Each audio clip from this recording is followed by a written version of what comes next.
सबसे पहले तो आपके व्यूअर्स को नमस्कार।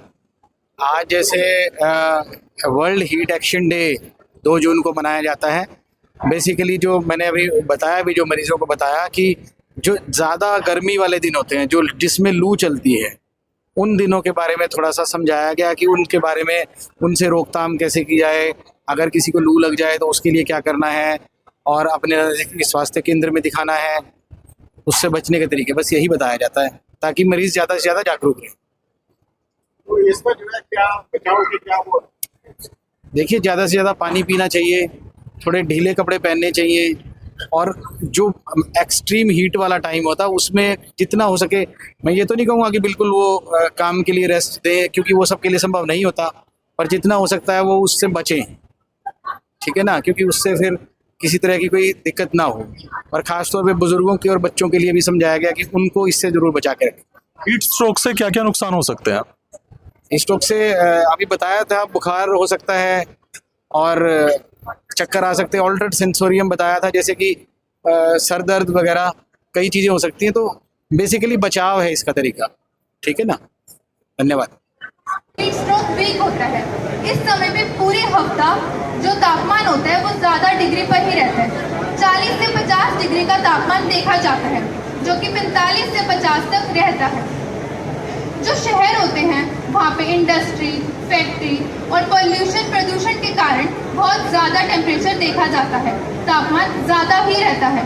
लेकिन जो गांव होते हैं वहाँ पे खेत, पेड़ पौधों के कारण जो तापमान होता है वो थोड़ा कम रहता है और वहाँ के लोगों को खतरा भी थोड़ा कम रहता है। लेकिन जो शहरी लोग होते हैं उनको ज़्यादा खतरा होता है लू के प्रभाव में आने का।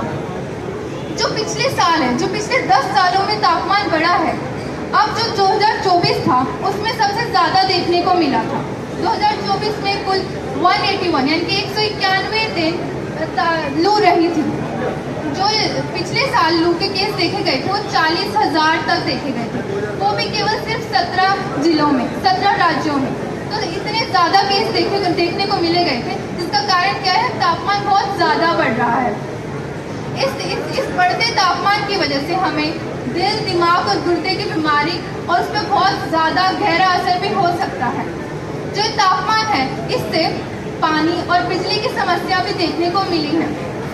हमने आपको सब जानकारी दी है लू की। शुरुआत से हमने आपको लू का मतलब बताया, लू के लक्षण बताए हैं, लू में क्या करें क्या ना करें, लू के उपाय, लू का इलाज सब बताया है। हमने आपको लू से रिलेटेड सब जानकारी दी है जो कि ज़रूरी है। तेज धूप में निकलने से तबीयत हो सकती है खराब, गर्मी में पानी पिए बार बार, गर्मी में पानी पिए बार बार। बच्चों ने एक एक चीज़ अच्छी तरह से एक्सप्लेन की है, तो हमारे बताने का जैसे कुछ ऐसा रहता नहीं है। तो आप जो ये बात उन्होंने बताई है, लेकिन ध्यान रखेंगे तो इस एक्शन डे का जो मतलब है वो सफल हो जाएगा। फिर भी हमारे सब्जेक्ट एक्सपर्ट, हमारे फिजिशियन डॉक्टर जैस्मिन हमारे बीच में है, तो मैं उनसे रिक्वेस्ट करूँगा कि वो इस बारे में। धन्यवाद। Thank you sir. नमस्कार सबको, मेरा नाम डॉक्टर जैस्मिन है, मैं फिजिशियन हूँ सिविल हॉस्पिटल पानीपत में। जो हमारे नर्सिंग स्टूडेंट्स हैं उन्होंने बहुत अच्छे तरीके से हमें बताया है कि हीट एक्शन डे पे लू होती क्या है, कि उससे बचने के और उसका इलाज भी बताया है। तो जैसा कि इन स्टूडेंट्स ने बताया वो एक रिपीटेशन ही रह जाती है, बट हमें ध्यान रखना है कि जो ये दिन होते हैं लू के, जिसमें बहुत तेज़ गर्मी होती है, कि इन दिनों में हम खास करके बच्चों और बुजुर्गों का ध्यान रखें। छोटे बच्चों और बुजुर्गों को ज़्यादा उनका इस हीट स्ट्रोक होने के चांस रहते हैं। तो गर्मी में इस टाइम पे बच्चे अंदर रहें, उनको ठंडे कमरे में रखा जाए, बार बार पानी दिया जाए। अगर बच्चा नहीं भी मांगता तो भी एक आदत बनानी चाहिए कि वो बच्चे को बार बार पानी दिया जाए। और ऐसे ही हमें इवन अपने आसपास जो पेट डॉग्स होते हैं उनके लिए भी, हमें जानवरों के लिए भी सोचना चाहिए। तो पानी की हर जगह प्रविधा करनी चाहिए ताकि वो भी पानी पी सके। दूसरा, ज़्यादा गर्मी के टाइम पे नहीं निकलना है। ज़्यादातर किसानों में और जो अपना एक्सर्शनल वर्क करते हैं लेबरर्स, उनमें देखा जाता है कि हीट स्ट्रोक के चांस ज़्यादा होते हैं। तो ऐसे टाइम पे जो 12 से 4 का टाइम है वो रेस्ट का रखना चाहिए, और जब थोड़ी धूप कम हो जाए उस टाइम पे ज़्यादा काम करना चाहिए।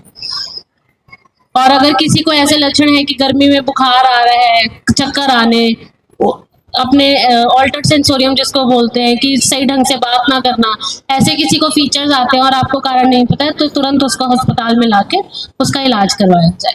Thank you. पहले दिन बच्चों के लिए तालियां, इन्होंने इतने ढंग से सवाल समझाया है, इससे अच्छी तरीके से कोई समझा नहीं सकता था। ठीक है, बहुत बहुत बेटा, बहुत बहुत अच्छी तरीके से आपने प्रिपरेशन करी और बहुत अच्छे तरीके से समझाया।